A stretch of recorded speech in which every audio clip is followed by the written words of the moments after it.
I went to Russia to do a club tour and I missed my flight back and I lost my job. My phone rang and it was a number I didn't have on my phone, and I was like, hello, and he's like, hi, it's Moby. That was Calvin Harris's, I think one of his first live gigs, and 55,000 people on a fortress.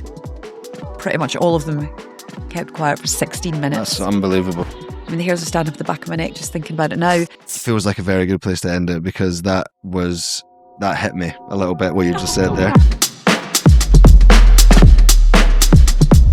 Welcome to another episode of Loud Unfiltered. We are kicking off a new series called Inside the Industry, and we're going to be sitting down chatting to some influential players, bookers, promoters, artists, etc. from across the industry. And I am delighted to be joined today by an all-round industry legend, the one and only Jenni Cochrane. Thanks. Always nice to be introduced as a legend, even though I'm definitely not. But thanks for having me. Thanks. It's good to be here at last. You're so modest. At last, thank you. Nice to be here in your lovely offices, and thanks for having me on board. No, it's a pleasure. Thank you for coming on. Listen, I think let's kick things off. Tell us a little about, or tell the viewers a little bit about what you do, what you've done, who you've done things for, where it all came from. God, where do I start? I mean, I think it's safe to start by saying that I did not set out to work in the music industry. I kind of fell into it by default about 30 years ago now. My God, that makes me feel so old. I mean, my journey really started for me. I was a clubber. I was a party girl. I was, obviously living in Scotland, in Glasgow, where I grew up, and I was going out to the Arches and the Tunnel and the Sub Club and all the clubs there. And kind of, I guess, me and my crew, we would go out on the weekends and student nights on Thursday and whatnot, and just kind of be there as customers, not as industry. And then when I finished school, finished high school, myself and a group of my close friends, we decided to book a holiday and go to Ibiza. And that's where things changed. Now, I was due to start university the September after that summer, doing a degree in fashion design. Okay. So from my perspective, I was going to be the next Vivienne Westwood. Yep. I wasn't going to be, a promoter or work in music at all. And I went to Ibiza with my friends, and, we weren't like hanging up the West End. We were going to nice places like Café Mambo and Savannah. And we just got to know people. And, I met the people that ran Mambo, and they said, look, hey, why don't you stay and, do some work? And called my mum, and I was like, hi, I'm not coming home. Stay there. Exactly. Yeah. And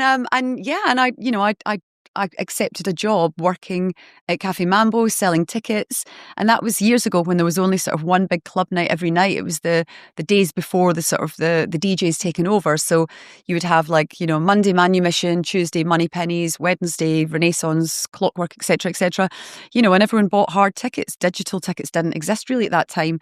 So there was good money to be made. So it was great. And then, I met the Jeff and Joe who run Renaissance. And they were looking for somebody to support, do some guest list on the door. So I started kind of getting to know them. And then I left the Mambo ticketing job and went to work with Renaissance, just doing like flyering and PR. So I really did start at the bottom. Ground your way up. This isn't something that, I didn't go in at any kind of top level. I started literally handing out flyers in the street. That's the way I was very much the same, actually. And I think that's, I've always said when I talk about people, always ask, where did you start out, and you started in the industry, and how did you get your foot in the door and stuff? And I was like, the very fucking bottom. Totally. But I think everyone thinks that you just go in at like top level and get paid a wedge of money. And it's like, you haven't. You've literally got to graft, prove yourself. You've got to get yourself right up there, in with the right people, and prove yourself, and prove, particularly as a woman in the industry as well. Yeah. Because back then, 25, 30 years ago, it was still a very male-dominated industry. Now, this isn't going to become a burning bra, suffragette conversation, but, we do have to highlight that back in those days, it was all men pretty much running the show over there. So I was a young sort of 17, 18-year-old, very, very green girl from Glasgow who was suddenly plonked in this crazy industry, didn't have a fucking clue what I was doing. Yeah. And I had to work my way up, and I had to prove myself, and I had to prove that I was worth having that job. Yeah. Yeah, and then then from Ibiza, well, hold on. First of all, actually, you're in Ibiza in the late 90s. wild time to be in Ibiza. Yeah, I went back every summer. Like I stayed there for a few months and I worked and I got to know people and I hustled and I kind of got myself, I made a name for myself. And then I went home and I started university. So I was studying, doing like a fashion degree all year round. And then I got a call through the winter again from Jeff and Joe to say, like, would you come back? And I was like, yes. So something that became, a bit of an accident suddenly turned into something that I thought this could actually be a career. So, every summer I went back and I kind of climbed my way further up the ladder, got more responsibility, went in as a kind of co-manager and then ended up sort of taking responsibility for the whole season.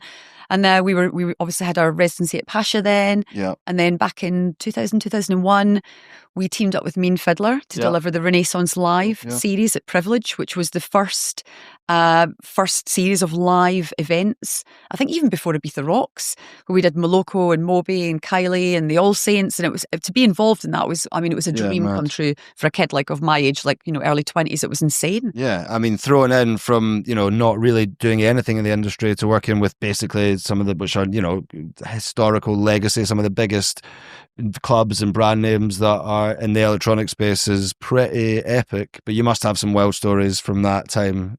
There must be some crazy bits. There's so much that I could not say here today, but I think part of the thing is, like, I think, to point out that back then we didn't have camera phones. People weren't taking pictures, they weren't videoing. Inhibitions, not worried about anything else. The hedonistic party days, that was it then. Yeah. People didn't have a care in the world. They went out and they got high and they partied and they danced, and they took their clothes off and they went to after parties for days on end.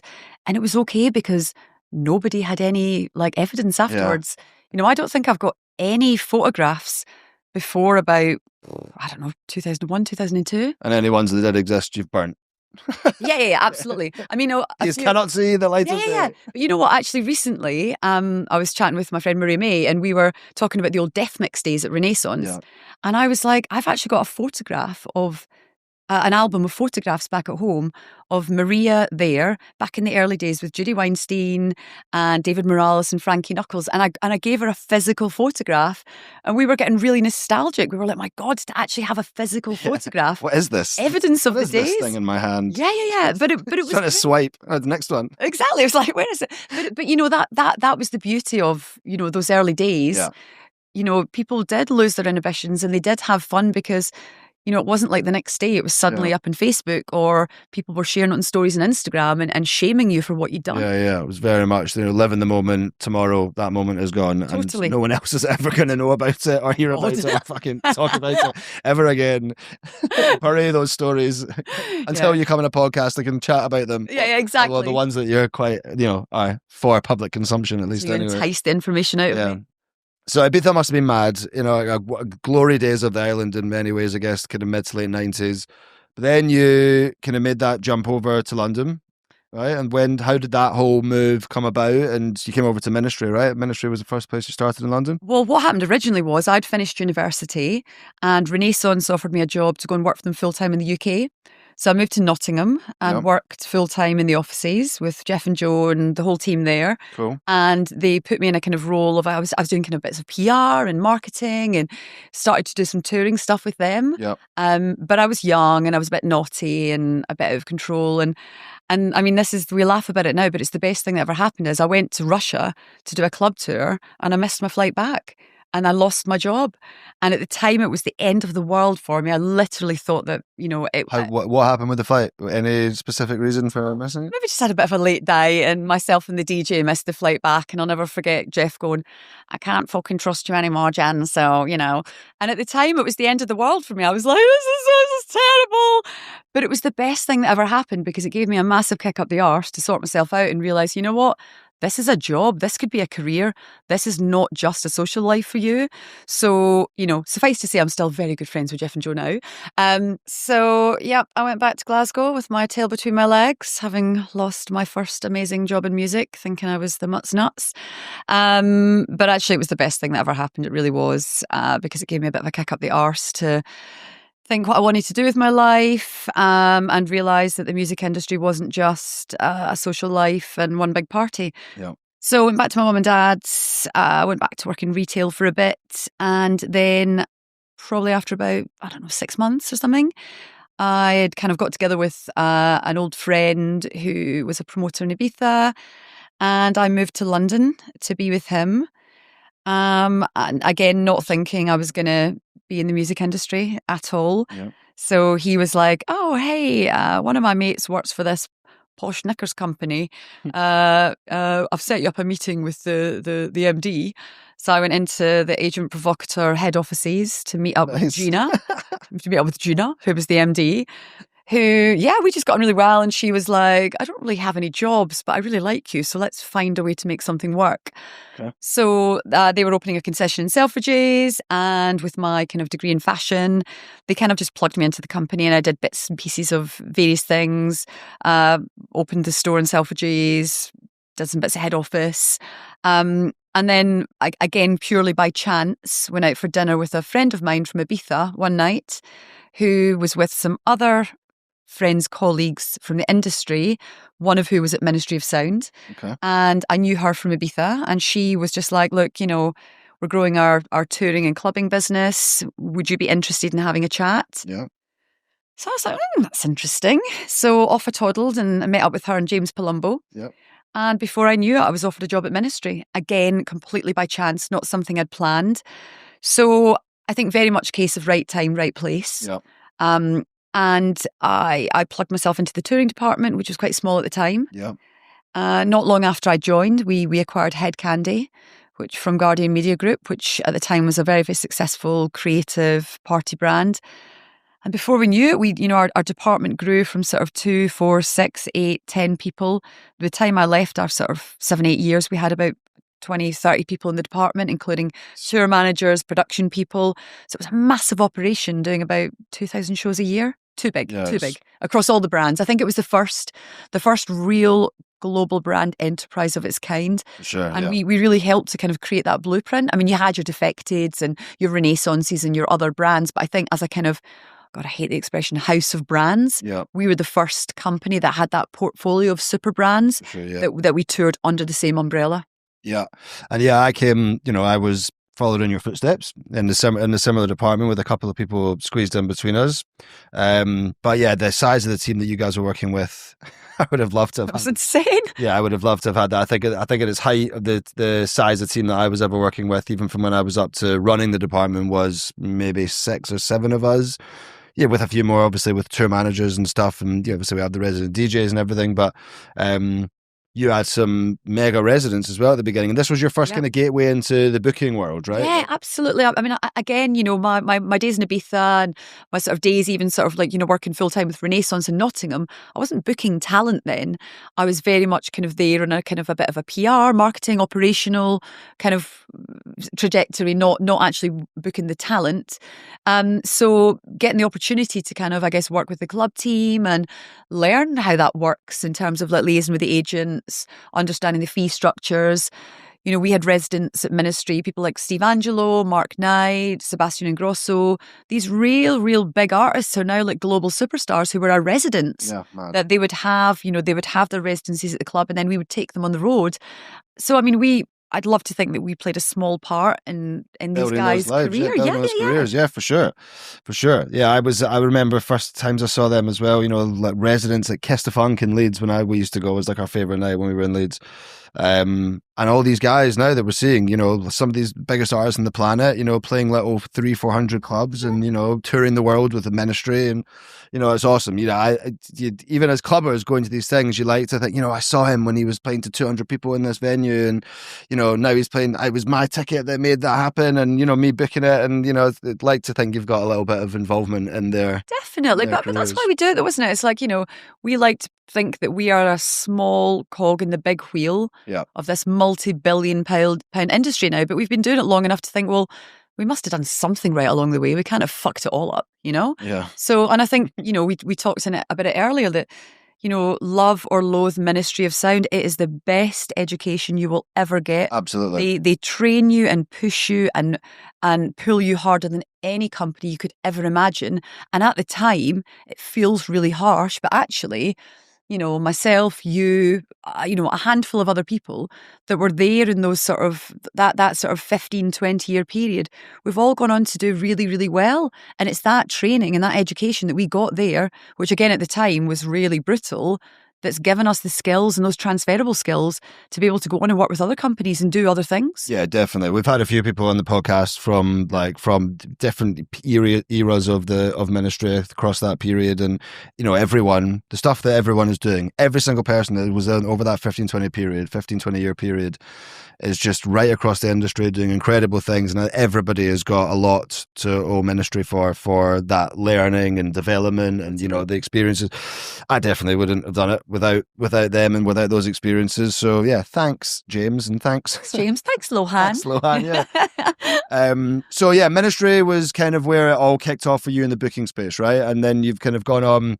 You've done a plethora of things since then, AEI after that, and you could almost talk a little bit about Get Ahead, which obviously is super different, but still in this kind of programming space. Onto Exit, doing stuff with Middle East and Saudi. An amazing career. Was there a moment where at ministry, I guess, because that's where the booking side, where you were like, I've found it. This is the breakthrough. The pièce de résistance. I want to be the booker. This is kind of what I want to be now. I think, look, we did the O2 Arena.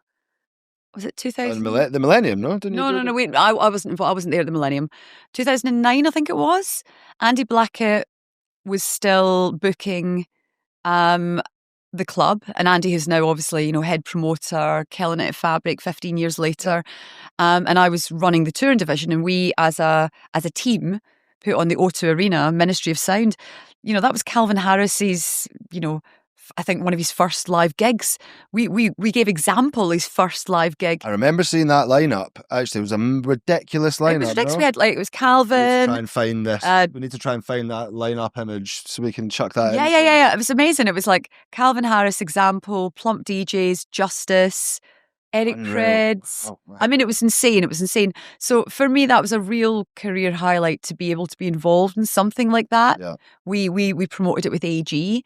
We also had Head Candy at Building 6 that night. So for us to take over that whole building on New Year's Eve and have, 3,500 people, we did the glitter ball thing with Head Candy. We had this huge 3D mapped ball with DJs inside it in one space. And then we had 15,000 people in the O2 Arena. I mean, that just blew my mind. If I think back, a few years before, I lost my job with Renaissance because I got wasted in Russia. And then suddenly we are responsible for doing the New Year's Eve O2 Arena, but not just one party, but two. I mean, that's the kind of stuff that as a kid you could never dream of doing. Yeah. But I'll never stop feeling so incredibly lucky that I was given the opportunity to be involved in those kind of events. Never take it for granted, and always still learning. And if I cast my mind back to even doing those events then, still really green. I still don't even feel like at that point I knew what I was doing. And you get thrown into these environments where you're putting on these massive events and you're like, my God, how am I even doing this? It's so hard to wrap your head around. It's I had a similar kind of experience. I remember I was always like, I want to work in music, I want to do this, and everyone was like, what do you want to do? And I was like, I don't know, and just getting involved in things. And then when I was at uni, I kind of started getting involved in events and promoting. And again, you were a promoter as well, weren't you? Yeah, I was a promoter. I'm a booker. I was doing all those things. And we started as a promoter, similar to you, right from the ground, out flyering and guest list and driving around Leeds and selling 2-3 tickets for events and stuff. And I was kind of just easing in. And Freshers was like the first time. Do you remember Lovedo? Do you remember the band Lovedo? Yes, yeah, absolutely. So that was the first event I ever. Were you the promoter of Lovedo? No. I was one of the little minion guest list sellers for Lovedo. It was James and I can't remember his name. James and O'Neill were the two guys. That's right. Yeah. And the first event we did was the first event I was involved in, I should say, was like Freshers Week, my first year at uni.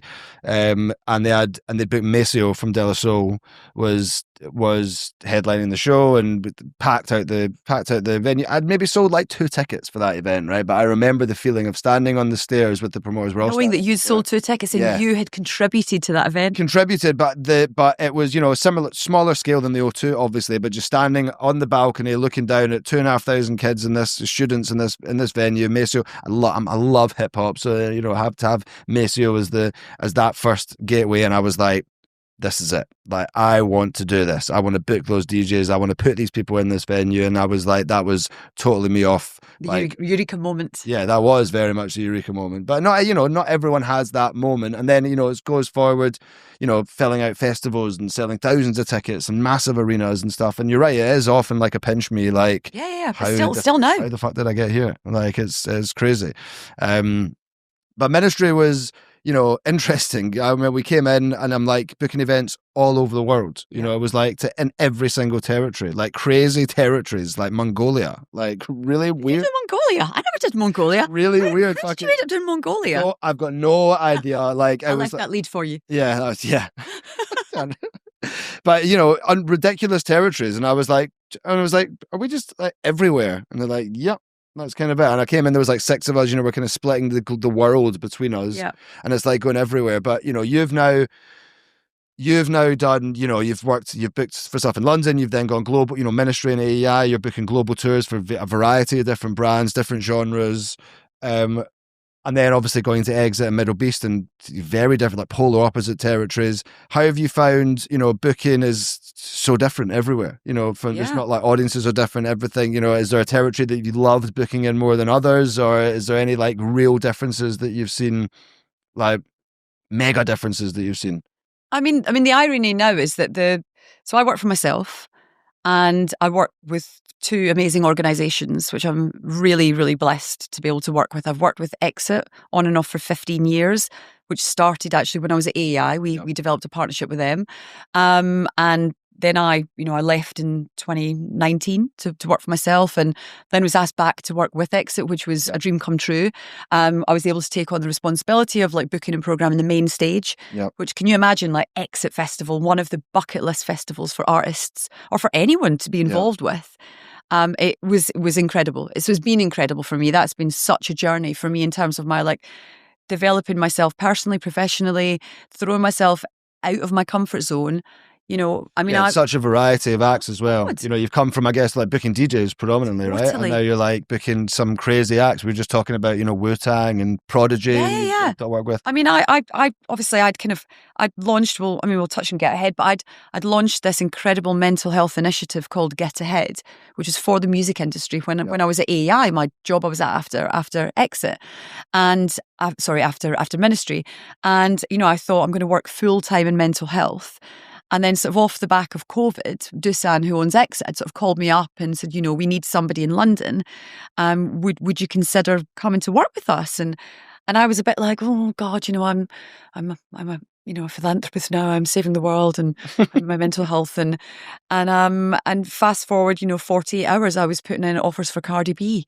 So Mad, if that's out of the frying pan into the fire, really not thinking that I was maybe going to go back into music full time after leaving AEI.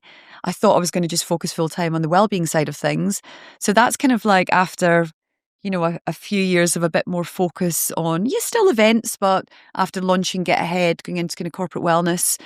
And then I think, after things tanked a little bit with COVID, as they did for everybody. Yeah.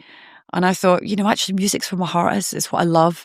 Nothing makes me happier than standing at the side of a stage, just looking down and seeing those people, those young people of all ages, with those smiles on their faces, knowing that you've had some level of contribution to creating those experiences. Yeah. Because no matter how shit days are, and no matter how COVID or economic crisis or war or whatever, entertainment still puts smiles on people's faces. And actually that's what we're doing. We're not saving lives. We're not, well, maybe we are saving lives, but we're booking talent and we're putting music on a stage, and music has these healing benefits for people.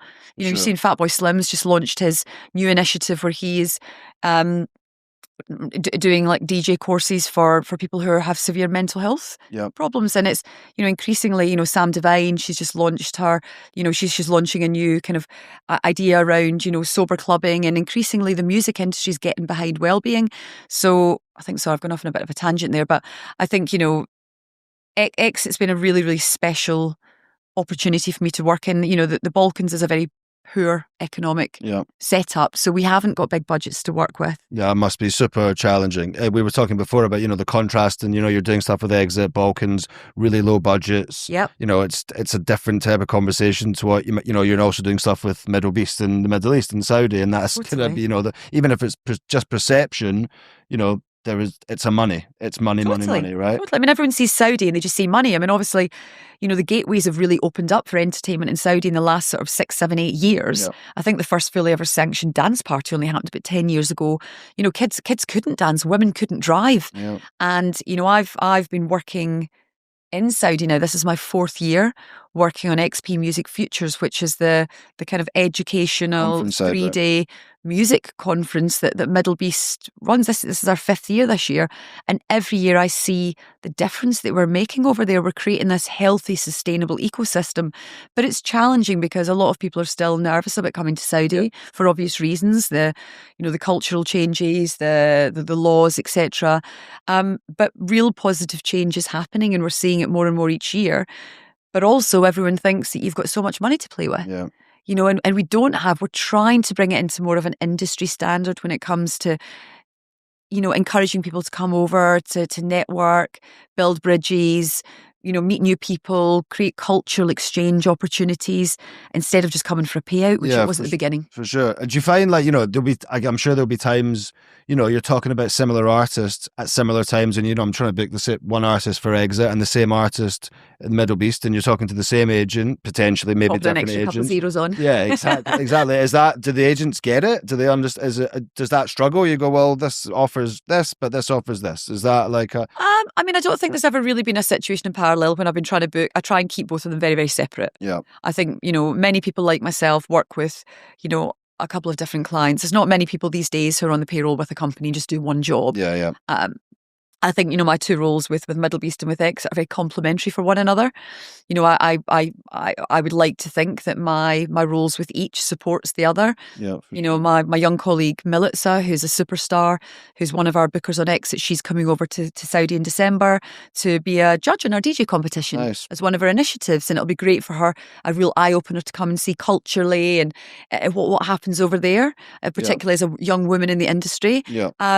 And I think, the talent conversation, we touched on it earlier with Exit. Exit Festival is a bucket list festival like Glastonbury or Coachella, or one of the original festivals that artists want to perform on.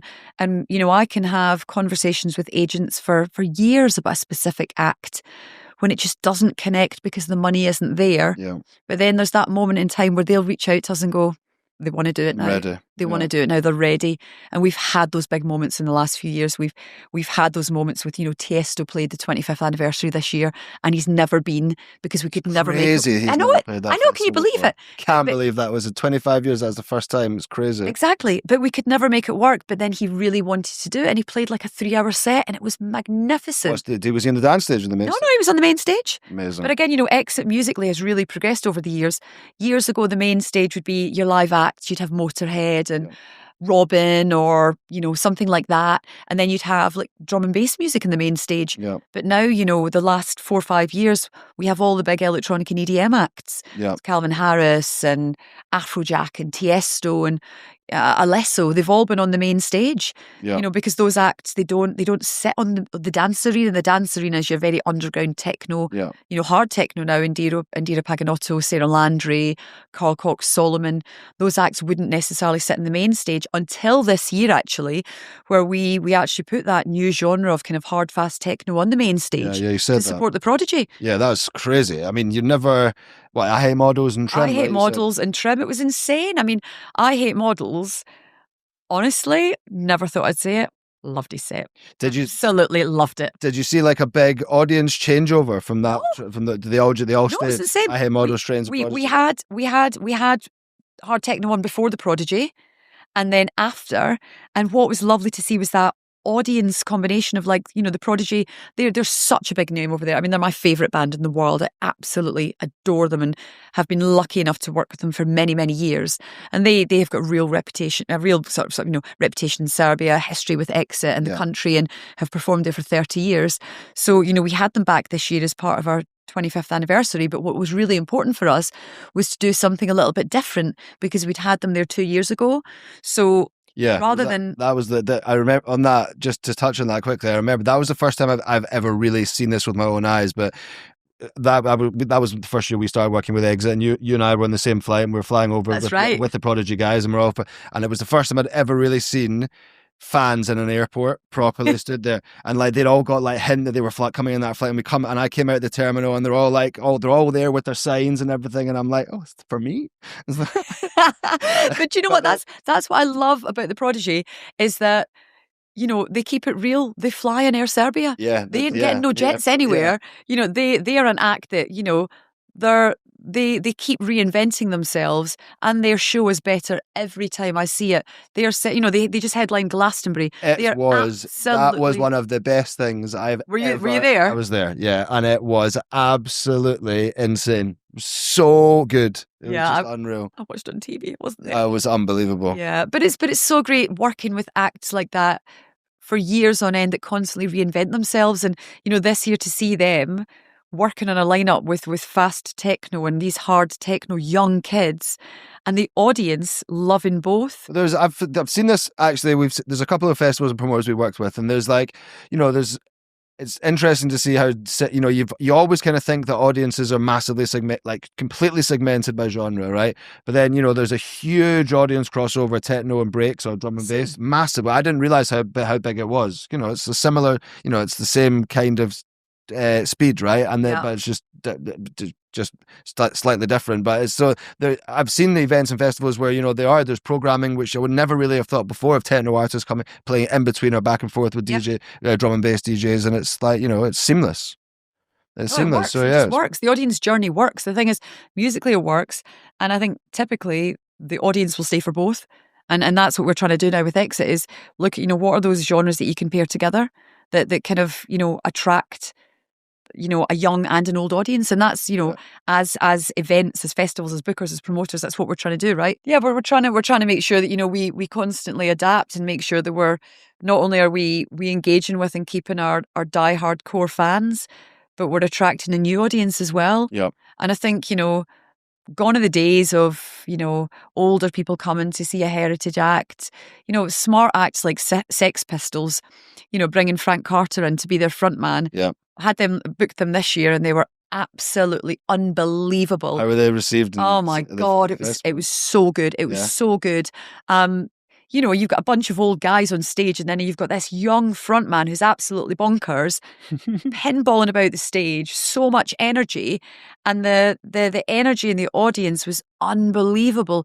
But all wakes of life, all ages, all different, pool groups of people, little kids on shoulders, older people. It was amazing to see. And that's what's really great to see about music these days, and bands that will continue to, evolve and invent themselves. And, they haven't, been dead and buried. What they've done is they've put a new frontman in there, which has freshened it up, and it's great. It's great to see, and it's great for us. Well, when you're booking for somewhere like Exit, that's on the main stage especially. It's not a genre specific stage. We were talking about a few years ago. Headlining Prodigy, Wu-Tang, Skrillex, Chasing Status. You're all different types of artists.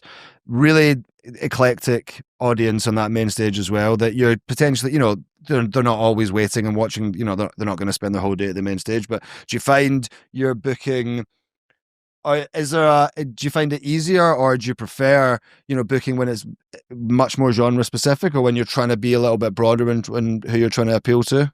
No, I think it's great when you can mix it up. It's brilliant. I mean, for us, Exit is seeping in rock and roll heritage, right? And I think that maybe for a few years we lost that rock and roll, and we didn't have enough rock and roll acts. And then last year we brought back Tom Morello, and it was just fucking unbelievable. And it was like, this is what Exit is all about. Yeah, the rock and roll.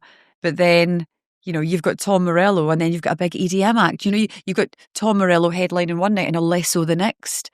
as a booker, what's not to love about that? Being Yeah. able to work with loads of different kinds of artists. It's amazing. It's amazing. But listen, I guess just to touch on, obviously everybody's kind of seen what's going on with Exit, or kind of knows a little bit about what's going on. Can you tell us a little bit what is actually happening and what's the future looking like? Yeah, I mean, for those who haven't seen it, I mean, it's really not heavily publicised over here, unless you read, Polestar or IQ every single day. The political situation in Serbia has got pretty bad. There was a new roof being built in the train station in Novi Sad, which is the little town where the festival is. Yeah. And it was widely known that corners were being cut by a very corrupt government, Right. and that something bad was going to happen. And on the 1st of November last year, it collapsed and killed 15 people on the spot. Oh my God. A 16th person died in January. So Exit was born off the back of student protests 25 years ago. It was started by students. Dusan and Ivan and their crew were students. The festival started and originally as 100 consecutive days of parties at the beginning at the bottom of the River Danube. It didn't start on the fortress. So it's almost been this full circle moment. We are funded and supported by the government, and we also need the government support for things like permits and licenses. So it's a very difficult situation for the company to be in, because to oppose the government, you risk losing all of your support. But then to not stand with the students, you risk losing your community. What you're all about. So, off the back of this, the students took to the streets in protest. I think December, January, we saw the biggest ever student protest in Balkan history. Wow. It's been absolutely insane across the whole of the region, calling for government reform, which hasn't happened at the moment. Yeah. So we're in the position now where we lost all our funding this year. There was a question mark over whether the festival would even happen, which was a really scary place to be in. Yep. 25th anniversary as well. 25th anniversary, massive lineup, huge spotlight on us globally. Yep. But when all was said and done, we had the most incredible edition. It was really special. We had a 16-minute 16-minute festival-wide silence for the 16 people who died. Wow. Can you imagine 55,000 people on a fortress?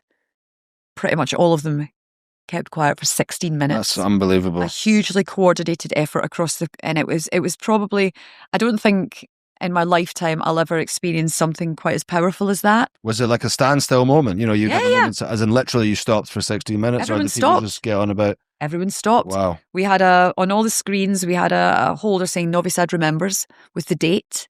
I mean, the hairs are standing up the back of my neck just thinking about it now. And we kept quiet. Everyone did. I mean, obviously, everyone, all the stage crew and everything were doing changeovers behind the scenes. Everyone was doing everything as quiet as they could. But people remained silent in respect of this absolute horrific catastrophe that happened. An absolute, a disaster of epic proportions. 16 people lost their lives because of a corrupt government.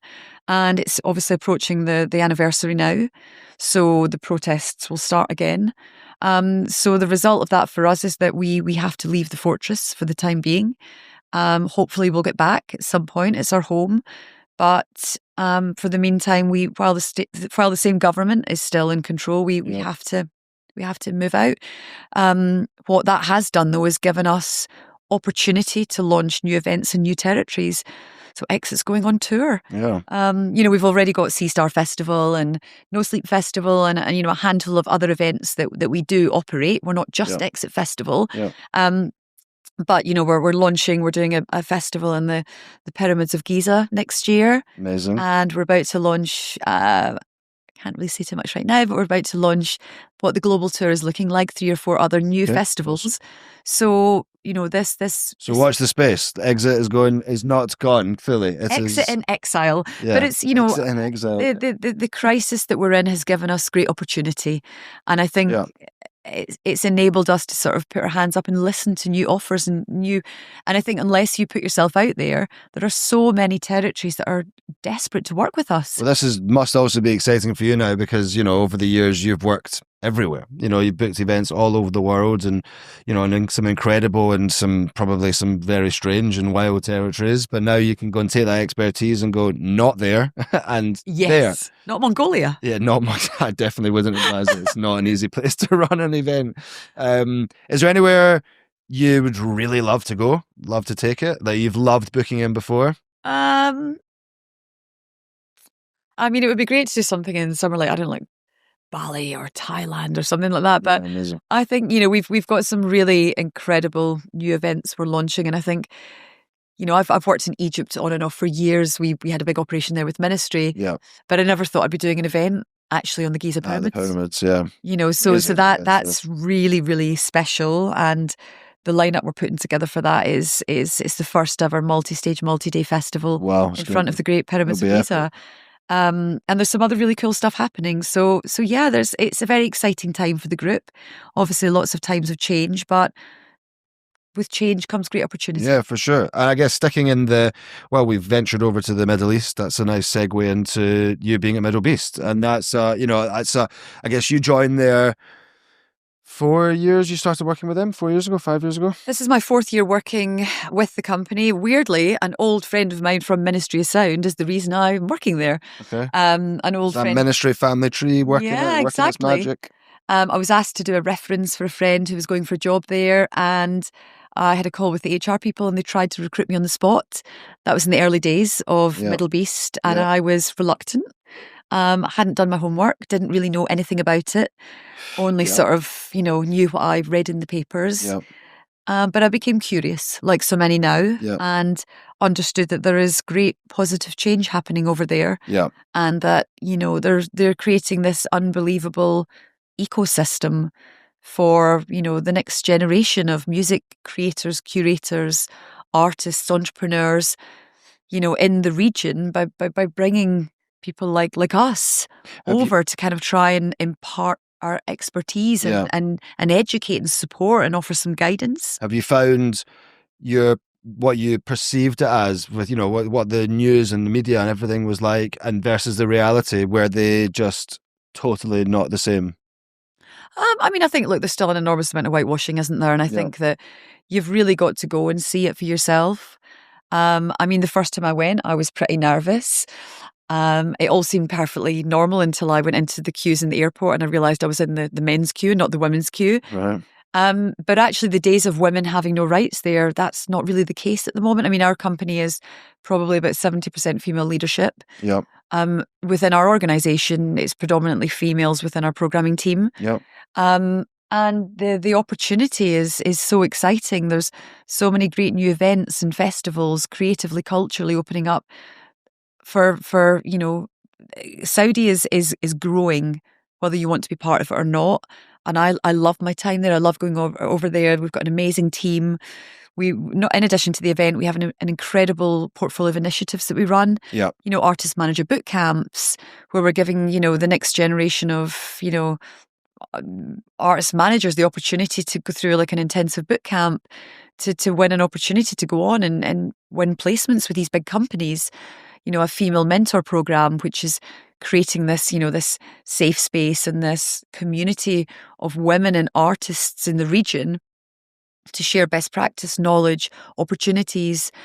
We've got our talent competition, X Perform, which is like a kind of, X Factor. There's so much great stuff happening. It's a really exciting time over there. And I think I touched on before, we're trying to bring it into more of an industry standard instead of buying our way into the market, which we don't really have to do anymore. Yeah.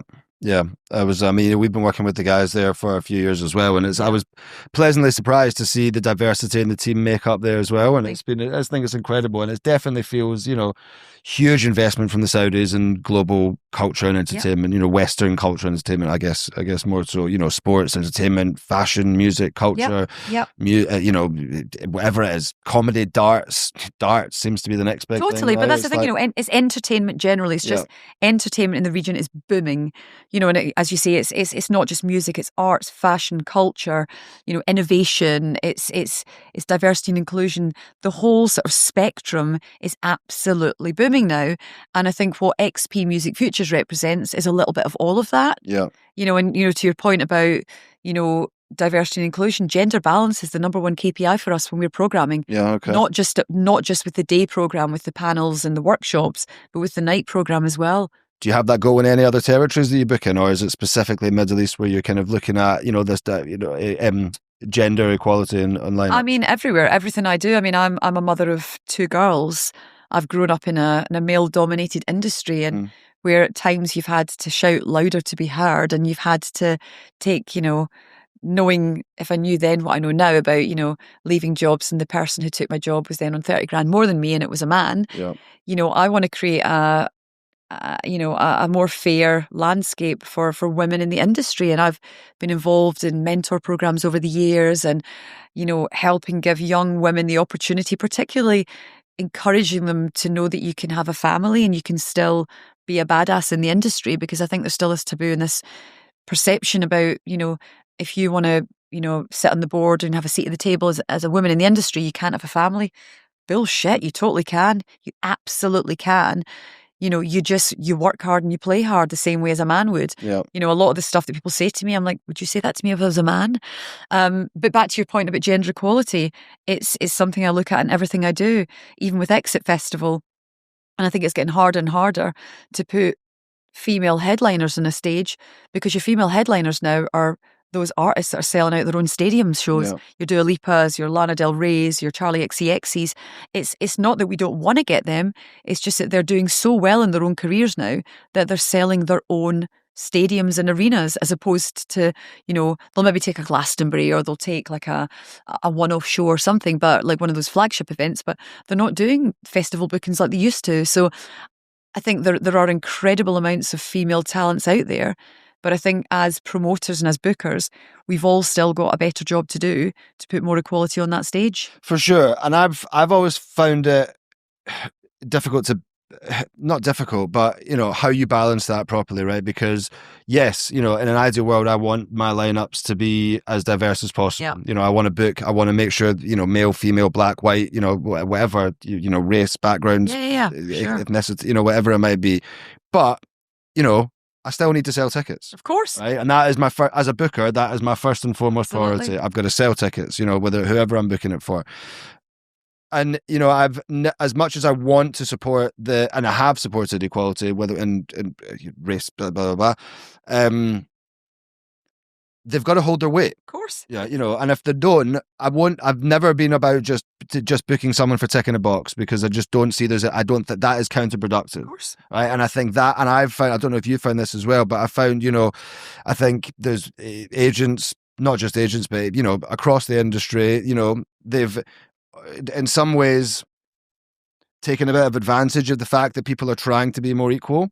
And that's made it harder to drive that equality, because suddenly there's an extra zero because she's female or black. Yep. And that's like, that doesn't help the scene. Of course it doesn't. Or they're trying to shoehorn an act on with a headliner that you've booked, and they're making it a quid pro quo. You want that headliner, you will book that artist alongside them, and it becomes that kind of bartering tool, which gives you no option sometimes, because if you want that headliner, you've got to book the support acts under it as well, which are acts maybe you might not have necessarily done. So I get it. It's at the end of the day, we've got to break even. We've got to make money. We need to sell tickets, right? We've got to. It's that data versus gut conversation, isn't it? It's going with those artists that through sales and ticket sales and streams and record sales and radio play and blah blah blah. At your event are going to sell you tickets, versus those development acts, so those younger acts that are going to help you tick those boxes and maybe make you, I don't know, be a bit of a tastemaker. Yeah. So it's that constant balancing act between, and for us with something like Exit, it's difficult in that case because we are constantly relying on acts that are going to sell us tickets, because the economy is so weak and we don't have those massive budgets to take risks. Yeah. So it's really about that. It's going with what's safe, and it's about how much of it you're allowed to take a risk with. Yeah, for sure. I think talking about the money side of the business, it's it's changed a lot. I think players like we were talking about it earlier on, the US coming into the electronic market, a decade ago, whatever, maybe longer, whatever, like really coming into the international. Vegas. Well, yeah, fucking, yeah. But like, I was talking about, acts that, you're booking acts in the UK and Europe and stuff, and then suddenly they're getting these mega offers from the US and the Middle East and Asia, and then they're coming back to the UK and going Europe, and well, my fee's changed now. Yep. How have you found it? It's like, is that it's you obviously, we talked about before about the Middle East money, that's even if the perception of the money. How have you found navigating that and, keeping agents happy in one territory and another? And you're like, it's not going to work over here. Yeah. I mean, I think, like we said, the two territories in which I operate, the Middle East, which is perceived to have all the money, versus the Balkans, which has no money, but is, particularly with Exit Festival, such an attractive event for an artist to want to go to. For us, a lot of the time with Exit, we have to often sit back and wait to be maybe the last in a run of shows. So the artists will take they'll have their Vegas residency, they'll have their Ibiza residency, and they'll maybe take one European festival play, and then they can take our show. So sometimes we just have to be a little bit more patient. Yeah. With Saudi, I'm not booking the festivals, but I work very closely with the bookings team. Yeah. And I know that it's challenging for them because the expectation is that there's going to be an extra 0, an extra 2 zeros on those fees. So, look, I think ultimately, the years of the Miami and the Vegas residencies and now the Sphere and all these kind of big plays where artists are getting crazy, crazy fees, that's always going to happen. It's always going to be there. Yeah. But those are just moneymakers for the artists. Yeah. They're not necessarily, I mean, forgive me if I'm wrong, but I don't think they're necessarily career makers or breakers. Mm-hmm. That's where they're going to make their big bucks.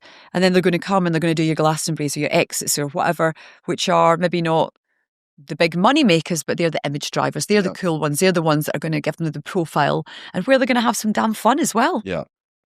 Yeah. I guess on the fun side, you must have worked with, who's the funnest artist that you've booked at any of these shows?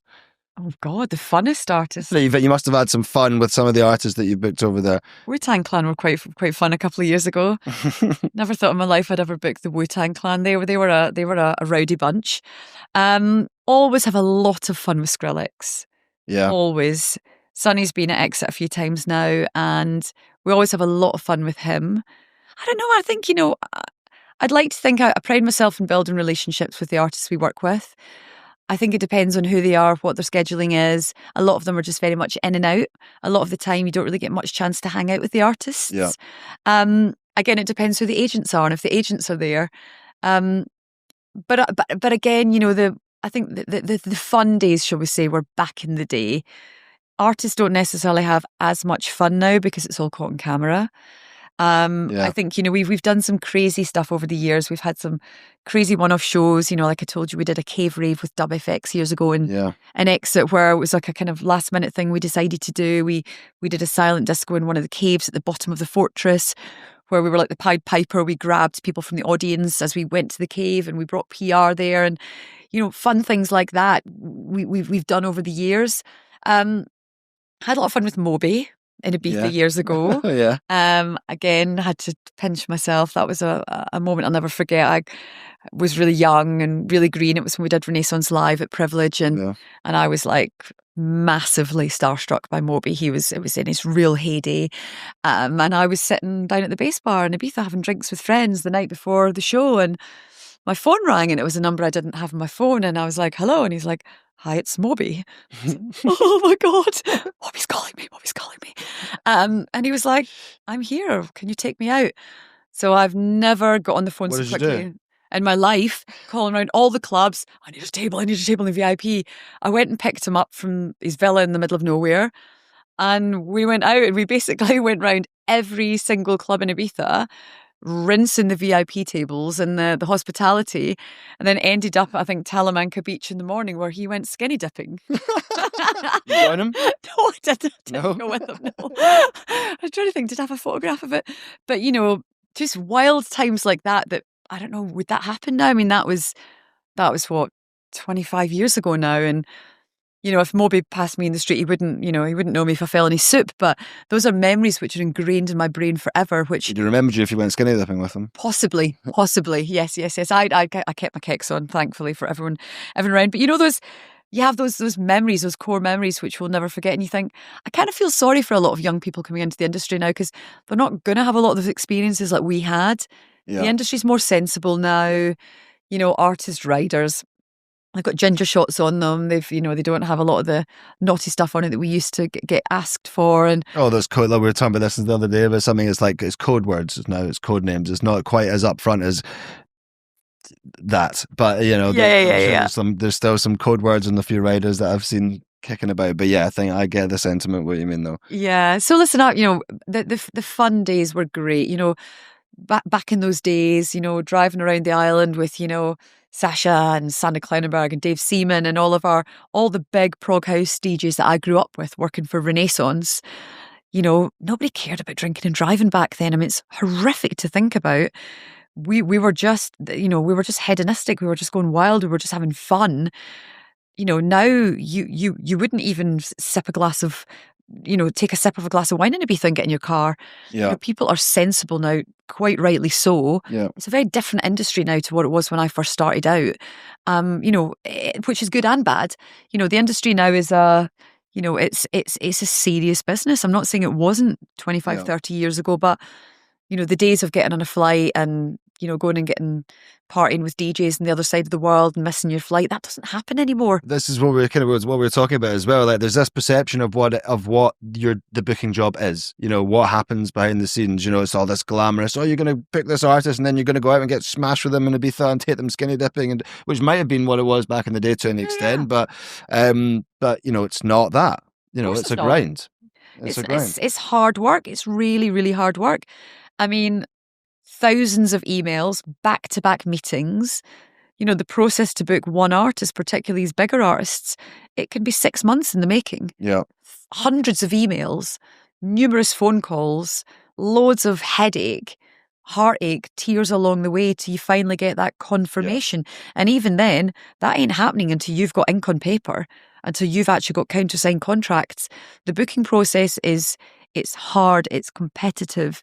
There's a pool of artists that everybody wants to get. So I was going to say, you've only got to look so at hard. who's, the residencies in Ibiza now. Yeah. Those artists that everyone's going for. It's so tough to be different, to booking. Yeah, I guess when you've got, very different types of shows, Middle Beast, Exit, to take different things, fine. But, you're competing with everyone else like you and you're all shopping from the same pool of artists, which is a pretty small pool. Yeah, it is. Exactly. Do you find you're being driven in a direction shaped by, TikTok trends? Is that something you think about? Or, obviously audience tastes and, the explosion of techno and dance music from underground to chart topping mainstream music has obviously driven that a little bit. But have you found TikTok trends, Instagram stuff, pop-up events, is that shaping how and who you book? Yeah, absolutely. You've got to. I mean, as I say, look at an act, like we booked an act last year, a kid called Ian Asher. We did loads of stuff with him. I'd never heard of before. And we worked really closely with, he's awesome. with his agents. And, they were saying to me, oh, this kid Ian Asher. I'm like, never heard of him. He's like a 17-year-old. And then they sent me, obviously he broke through TikTok. Yeah. And looking at the stats, we put him on the main stage at Exit Festival and the main stage at Sea Star Festival, and he held his own like any EDM act that's been playing for 20 years. Wow.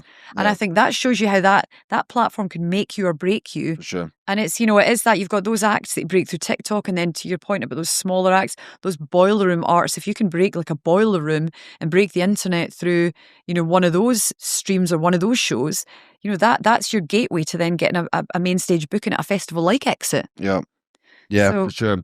Yeah, Ian's awesome. We've done a load of stuff with him, and we are partly to play with his explosion on social media. Amazing. Social media growth. But no, he is amazing. A proper, a bit of an anomaly because, it's not, there are lots of people are kind of breaking overnight and stuff. But, I think where he's come from and his trajectory has been amazing. I remember seeing him talking to the label and stuff about him doing the main stage at Exit, and I was like, wow. And I wasn't surprised. I'm not surprised by anything that you're saying because he's He's awesome. But there's just this tiny little super young kid Yeah. who then stayed all night and then went and played the after party till 3 p.m. Shows you though the power of socials, you know, how you know, and that also as a booker, you know, it's funny as well. I'm trying to like, you know, who's the next big, you know, viral star, because, you know, try and book him and try to but something I've always found as well is that, you know, you want to try and get in there early, you know, book as far in advance as I can, because if I'm going to try and, you know, he's blown up, I'm going to try and book him now for my show, and then the agent's like, no, not taking bookings yet.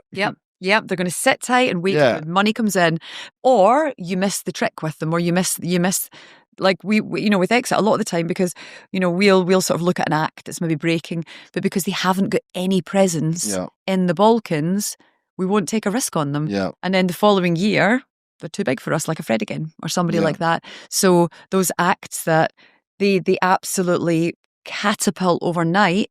And then it gets to the point that only those events with the big budgets and the big checkbooks can actually afford them, until such a point where they then come to us and go, it's time. You've got your Tiesto, your Calvin Harris moment, those moments where suddenly the checkbook doesn't matter and those artists want to come and they want to play your festival. Yeah. Have you ever had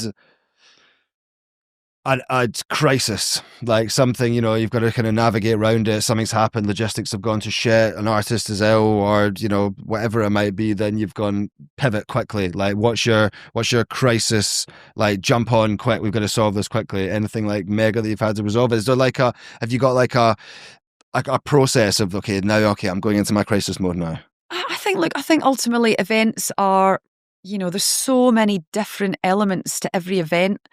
Nothing ever runs smoothly, right? Yeah. There's always stuff that happens behind the scenes. What's really important is that you stay calm and you just work out a solution straight away. You know, a couple of years ago, Leila Benitez, she was playing in the dance arena at Exit. It was her first time. And I think she missed her connecting flight from Ibiza, something like that. She wasn't going to make it in time for her set. And her agent, who's a good friend of ours, called us and said, listen, we need to make this work. So everyone just got their heads together. Yeah. And in the middle of the festival operating, we changed all the set times. And Leila made it.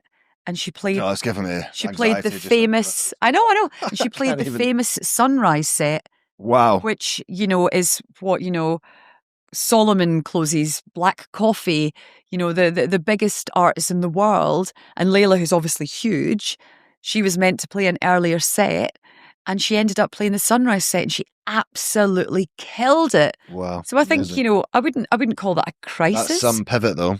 Yeah. But I would say in those situations, as a team, that's where it's important that you work close together to always look at, you know, you don't look at it as a crisis, you look at it, okay, what is the problem? How can we solve this? You can't always solve it. There's going to be times where artists miss their flights or stuff happens, but it's important that you just calmly find solutions. Yeah. I guess that's a nice little segue, because I want to talk about Get Ahead a little bit. We've spoken for quite a long, but we could probably speak about 4 days. Yeah, but we definitely could. And there's so much more I would love to ask you, but we're just to touch on a couple other bits. But Get Ahead is, you know, something I want to touch on with you quickly, because obviously that's something somewhat different to all the other stuff that you've done, squeezed in between all these ridiculous booking roles or booking for mega brands and festivals and events. You know, so I'll let you talk a little bit about it. We have already touched on it a little bit, and obviously the well-being, etc.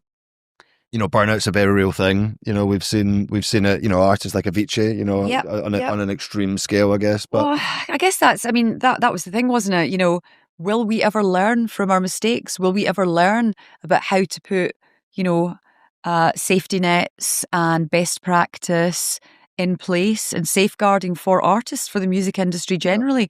So when I was at AEI, 2007, you know, we had a really nice kind of employee well-being kind of infrastructure. The owners were very much behind employee well-being. We did yoga in the office. We had, like, you know, instead of doing Friday beers, we replaced it with, you know, healthy snacks and things like that. And then a friend of the business kind of came to us and said, look, you know, I've come up with this great idea to do a kind of crazy well-being festival. He himself had hit burnout years before and, you know, gone to Ibiza, whatever, done too many pills and, you know, come back, lost his brain kind of thing. And he said, look, I've come up with this idea for this 24-hour well-being festival, which basically is like a celebration of life. You know, kick off in the morning with a sober rave, daytime panels, talks, and a big party at night. but I've got no idea how to even go about executing this. He was a tech entrepreneur. Right. So as an organisation that ran festivals and events and, had experience in growing brands, we thought, well, why don't we get behind this? Why don't we? And, I was sort of overseeing the kind of people and culture division within the company at that time, having gone back after maternity leave and taken a bit of a back seat to the kind of crazy touring side of things with a new baby. So yeah, anyway, in 2008, we launched Get Ahead, which was the world's first mental health festival of the head. It was set out with an ambition to positively impact 1 billion people in 25 years. So the idea was that it would launch in London and then grow, one venue, multi-venues, full city takeover, to become the kind of South by Southwest of mental health and wellbeing. And with a very tight turnaround of 3 months, we got funding from Help Musicians, the charity, who at the time had just launched Music Minds Matter, Right. their 24-hour hotline for the industry. And we teamed up with them and we launched this unbelievable festival, which was about celebrating life, which with 1,000 people came, and we couldn't believe the response to it. It was the first time that anyone had brought together charities, people, organisations and brands from within the wellbeing space to create a kind of centralised community to offer support to the music and creative industries. Amazing. And it was great. And we set up a record label. We launched an album. My dear friend Ben Verse, who was the frontman of Pendulum, who's obviously has been very sick and is thankfully on the road to recovery now. Ben came on board and helped us put together an album where we had tracks from The Prodigy, Chasing Status, Pendulum, Sub Focus, all of the biggest bass acts came together. And we released an album which, I think went to #1 in the dance charts for a time. And that album still, streams and does really, really well and gives back to mental health. So, at that point, my ambition was then really just to go into full-time wellbeing for the music industry. And we launched a corporate arm and I left AEI to do that full-time. And then COVID hit. And that was a bit of a fucking blow.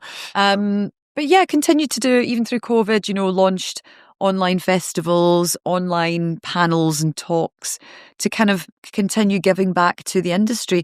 Again, creating that kind of community where people could come together and basically find their safe space to share and realise that, it's okay to put your hand up and say, I'm not okay, and to help destigmatise mental health.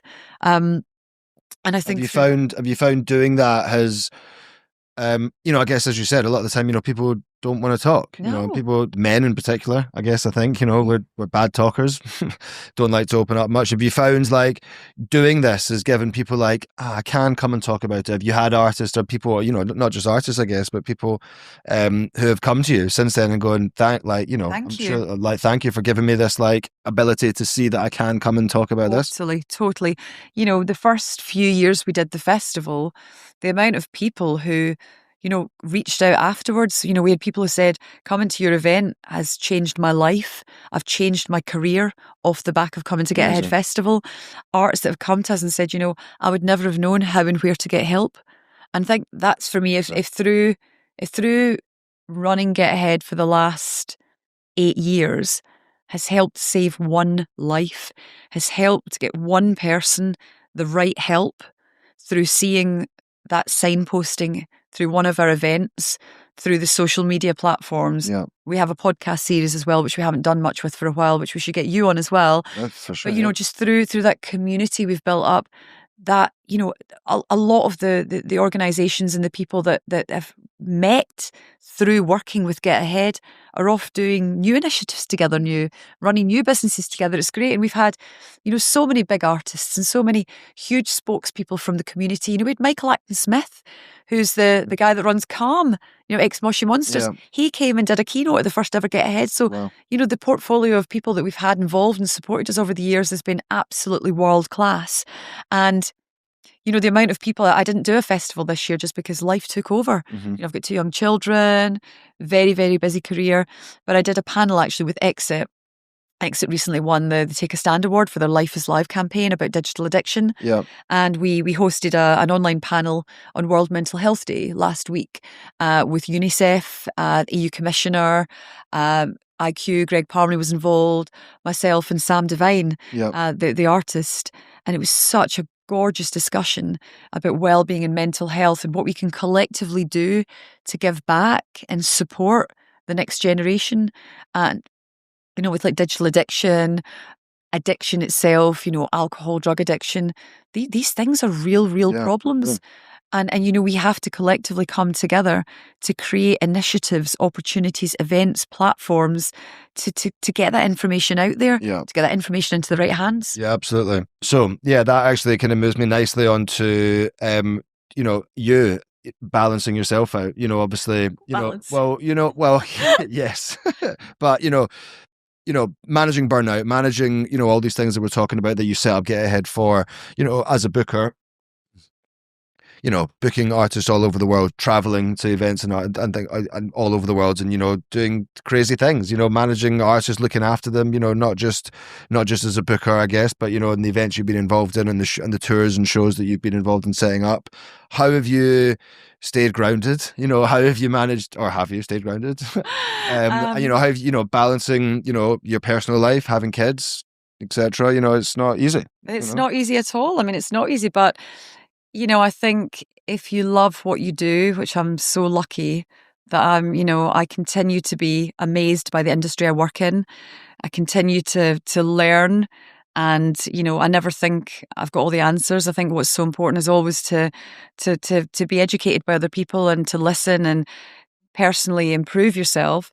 So I think it helps that I love what I do, and I'm always learning, and I've always got people I look up to, and I want to be like them. I always want to improve myself. I always want to be better. Yeah. And I want to do that as well. I've got 2 kids. My daughters are almost 10 and almost 3. And, I waited until I was older to have a family, not through any choice of my own, but that's just the way it worked out. But I'm really glad it worked out like that. Yeah. Because actually I'd like to think that I can be a role model for my girls. Yeah. And for other young women in the industry. I still hear young women out there saying, how do you do it? You've got 2 kids, you've got a family, you're super busy with work, you travel all the time. You find a way to juggle it. It's, I just literally texted my husband and said, can you pick up my 3-year-old from nursery because I'm not going to make it in time. It's just, you have to be able to adapt. Yeah. You have to be flexible. You have to adapt. It's no learning. It's on the spot, right? It's constantly. I mean, I'm learning every single day. I've never got all the answers. I get it wrong a lot of the time. For me, the biggest challenge is just showing up for my kids. Yeah. Doing a really good job, making sure that I deliver for the clients I work with. The testament to that is the great events that we put on. Yeah, for sure. Seeing those testimonials from artists, from promoters, from bookers, from agents we work with, giving us thanks for the collaboration we've had. That for me is what fuels me and keeps me going. As I say, we all fuck up, we all make mistakes. It's human nature. None of us are robots, but you've got to learn from those mistakes, and that's one of the most important things. A la my early days when I lost my job with Renaissance. But that's what's so important is I'll get that Russia story out of you properly when the cameras stop rolling. Yeah. But I think that's it, and that's the advice I would give anyone who wants to come into the industry. Yeah. Don't be afraid to make mistakes. Don't be afraid to keep learning, because none of us are perfect. We're always learning. We're always evolving. We're always trying to find the time to make it all work. I wake up in the morning and I'm like, oh my God, I see about thousands of emails, and I look at my meeting schedule and I've got to pick up the kids from school or nursery. And then you just have to take a breath. Yeah. You just have to think, you know what, it's okay. You can do it all. And I work in an industry I love. I've got fantastic friends, a great support network. I feel very lucky to be doing what I do. Yeah. And you never know what's around the corner. I'm sure I'll still be doing this in 20 years. I'll be that old hag at the side of a stage. Get on stage now. Still trying to book Fred again. Still trying to book Fred again. Come on, Tom, make it happen. Still trying to book Fred again and do a Lipa. That's actually, I think we're just about to finish up in this, but I will finish with a couple of questions I want to just, quick fire questions, I guess, which leads us segueing nicely from that joke about Fred. Who's the one that got away? Someone that you've always wanted to, or whether you've tried to or not, but someone you'd want that's like, oh, I really want to get them for any festival or show that you've booked. I'd love to book Dua Lipa. Yeah. Yeah, I think she's my.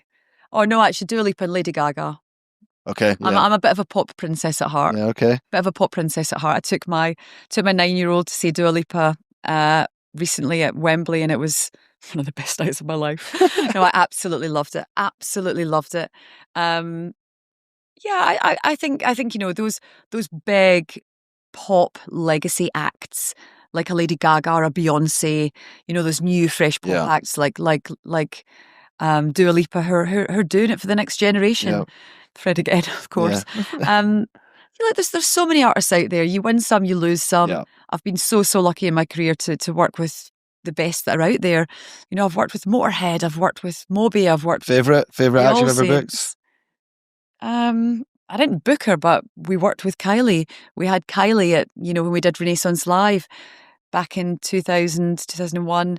I didn't actually book her myself, but I was there helping run the operation. And for me, as a kid in her early 20s, oh my God, I was obsessed with Kylie to actually be like, in her dressing room and things like that. Those are those real pinch me moments that not everyone's lucky enough to have. And that's why I continue to be flooded full of gratitude for what I do. I never take it for granted. I'm always so grateful for the opportunities that I'm given. And, again, it's the advice I give back. Never take it for granted. Yeah. Because this industry is brutal. It is cutthroat. It's competitive. You never know what's around the corner. So you've got to just work your arse off and always do more, give more, prove that you're worthy of that job. I was going to ask you more questions, but that feels like a very good place to end it, because that hit me a little bit, what you just said there. Cry. I go, no, I'm not. I'm going to cry after. Wait till the camera's on then. Jen, I honestly think we could have talked for another 3 hours. There's so much more I would love to ask you, but I feel like we have maybe run our course on this convo for now, but we would maybe do, when I'm on your one next, we'll continue the conversation. Definitely. Thank you so much. This has been incredibly insightful. What you've done across your career is incredible, and work with so many different people and places and brands and events and festivals, and every one of them has been incredibly lucky to have you, and I'm sure you've got some incredibly exciting things coming next, which I'm waiting to hear about. we'll see. Yeah. But yeah, thank you so much, and thank you everyone for tuning in again. Don't forget to subscribe and follow us on all our channels on Instagram, Spotify, Apple and YouTube, and we will see you next time. Thanks for tuning in. Big love all.